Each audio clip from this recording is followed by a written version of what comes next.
Video. आप सभी को गुरु पूर्णिमा की बहुत बहुत शुभकामनाएं। आशा करता हूं आप सभी बहुत आनंद मंगल होंगे और हर वर्ष आपके जीवन में ऐसे ही गुरु पूर्णिमा का उत्सव आता रहे, ऐसी भगवान से प्रार्थना है। तो माँ बाप से बढ़कर जग में कोई दूजा नहीं खजाना, जिसने तुझे जन्म दिया रे दिल उसका नहीं दुखाना। तो आप सोच रहे होंगे कि गुरु पूर्णिमा पे ये माता पिता से संबंधित लाइनें क्यों गाई जा रही है।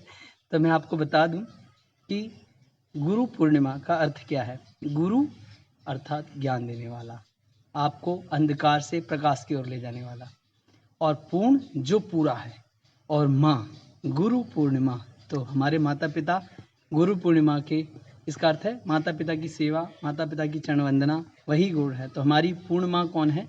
हमारी माँ है, वही हमारी पूर्ण गुरु है। तो इस अवसर पर एक सभी को देखा कि सभी अपने गुरुओं को नमस्कार कर रहे हैं, चरण वंदना कर रहे हैं, बहुत अच्छी बात है। लेकिन सबसे पहले जो गुरु हैं हमारे माता पिता हैं। अगर हम उनकी ही पूजा ना करें तो मेरा खुद का अनुभव ये कहता है कि वो पूजा भी बाद में करनी है, पहले माता पिता की, पहले जो हमारे प्रथम गुरु हैं उनकी पूजा करनी चाहिए। मैं उसका विरोध नहीं करता कि आप गुरुओं की नमस्कार ना करो, वो भी परम आवश्यक है, परंतु पहले अपने माता पिता की पूजा करो।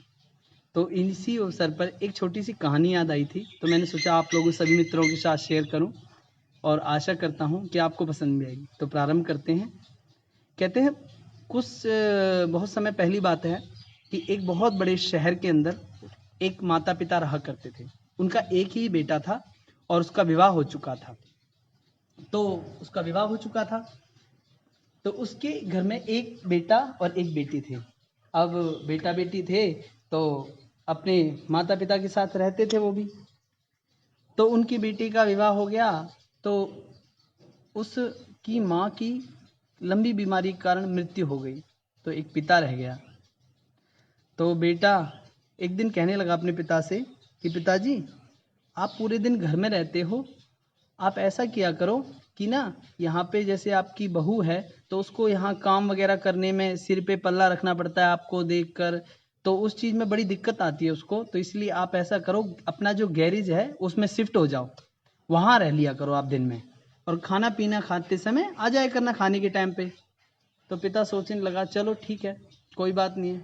तो पिता वहाँ चला गया गैरेज में, वहाँ रहने लग गया। तो सुबह दोपहर शाम चाय पानी के लिए, खाने के लिए पिता आता, थोड़ी बहुत देर घर में बैठता और फिर चला जाता। तो एक दिन फिर बेटा बोला कि पिताजी आप ऐसा किया करो, आप खाना खाने यहाँ मत आया करो, हम आपका खाना वहीं भिजवा दिया करेंगे गैरेज में ही। तो पिता सोचने लगा ये तो यार बहुत ज़्यादा होने लग गया है। उस पिता ने ना अपनी दिल जान से मेहनत करके उस बच्चे को पूरा पढ़ाया लिखाया था, और शहर के अंदर एक 6 करोड़ रुपए की कोठी ली थी जो पिता के नाम थी।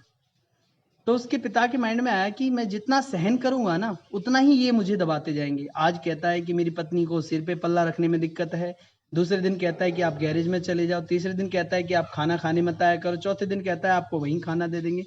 ये तो बढ़ता ही जाएगा। तो उसने क्या किया, पिता ने एक प्रॉपर उसके पास गया, एक टूरिस्ट जो टूर आदि का क्या पैकेज देते हैं, टूर का पैकेज देते हैं, उनके पास गया और जाकर 4 टिकट लाया, मॉरिशस गोवा वगैरह घूमने की 4 टिकट लेके आया, फैमिली पैक। और जाके अपनी बहू को दे दिया, बेटी की बहू को जाके कहा कि ये 4 टिकटें लो बेटा, घूम के आओ आप, जब से आपकी माँ की डेथ हुई है, सासू की डेथ हुई है, तब से तुम लोग कहीं घूमने नहीं गए, ये मेरी तरफ से फैमिली ट्रिप है आपके लिए, आप जाओ। तो 4 टिकटें लाके अब बहू तो खुश हो गई, बेटा भी खुश हो गया, चारों घूमने चले गए 1 हफ्ते के लिए। पीछे से क्या हुआ, वो तो घूम रहे हैं, पीछे से पिता ने एक प्रॉपर्टी डीलर को बुलाया और जो कोठी उसके खुद के नाम थी, उस कोठी को 6 करोड़ की कोठी को 3 करोड़ में बेच दिया। अब उस कोठी को 3 करोड़ में बेच दिया। अब बेचने के बाद उसने क्या किया, एक बहुत अच्छा फ्लैट लिया और एक ड्राइवर रखा, एक गाड़ी ली और एक कुक रख लिया।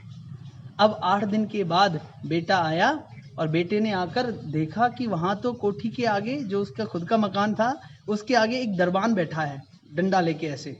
तो जैसे ही गाड़ी को अंदर ले जाना शुरू कोशिश की तो उसने रोक लिया, भाई कहाँ जा रहे हो? कहते ये हमारा घर है। हाँ अब नहीं है। तो वो अपने पिता को बार बार फोन मिलाता है, गोवा से घूम के आया था, 8 दिन में उस बच्चे ने एक बार भी खबर नहीं ली अपने पिता की भी, कहाँ है, रोटी कैसे खा रहे हो। जो दरवाजे पे खड़ा हुआ फ़ोन मिला रहा है अपने पिता को, लेकिन फ़ोन नंबर बंद।